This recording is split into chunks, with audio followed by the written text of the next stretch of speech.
Assalamu alaikum and hello again. Now we will talk about 6.15 monitoring and tracking systems. You can find it in your books at page 125. Almost everything anyone does with a computer leaves a digital footprint somewhere. If you access a web page on a browser, multiple records of this are kept across several computers. Naturally, details of the page, together with when you accessed it, are stored in your internet history, but this is not the only copy. Your internet service provider keeps a record as well, and this is likely to be backed up to prevent loss. But why is this data stored? Your internet service provider stored it because they are legally required to. Your browser stores it to help you access the page quicker next time.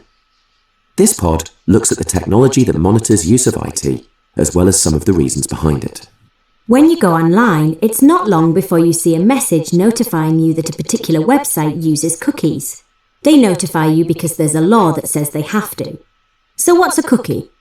A cookie is a file stored on your computer containing details of your visit to one website. If you visit 10 websites, your computer will store up to 10 cookies, one for each of them. We say up to because not all websites use cookies. A cookie contains details of your visit to a site, and it does this for a number of reasons. Cookies are essential for any website that requires you to log in. If you log into a site on a home page and move to another page, that page doesn't know who you are. It's the cookie that stores whether you are logged in or not, and each page on the site has access to this data. Cookies can also be used to customize advertisements. The more a website knows about you, the more tailored adverts can be to your tastes. The second use of cookies is called targeted marketing. If I want to advertise my business online, I probably don't want to advertise it to everybody. There's no point, for example, of advertising pension services to children or baby food to someone who lives alone.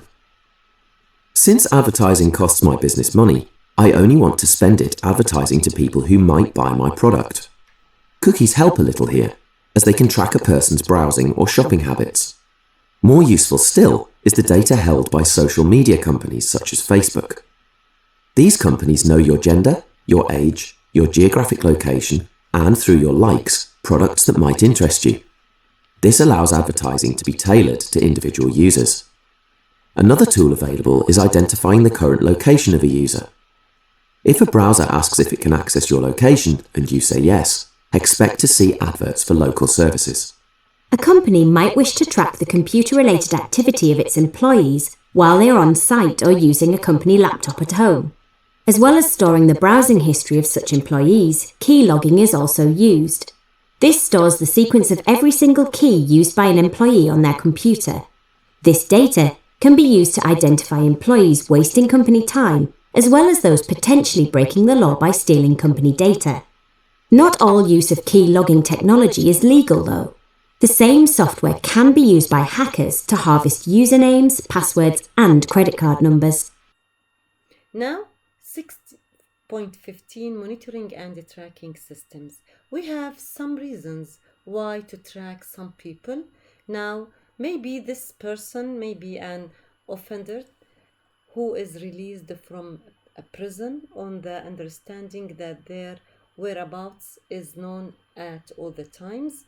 Also, an elderly person may need to be tracked to ensure that they are safe, and also it's maybe necessary to track somebody taking part in a marathon to determine their position and their time to complete the race. Also that for being ensured that these people are in the track and they are not cheating. Now other applications will exist. Now, how to use this tracking? An ankle monitor makes use of RFID technology by inserting a chip or microchip in the device, which is strapped to the ankle like this one. Now it sends out radio frequency signals. These signals contain the person's location and other data. They are tamper-proof devices and automatically alert authorities if an attempt is made to remove the monitor from the ankle, so it is secured.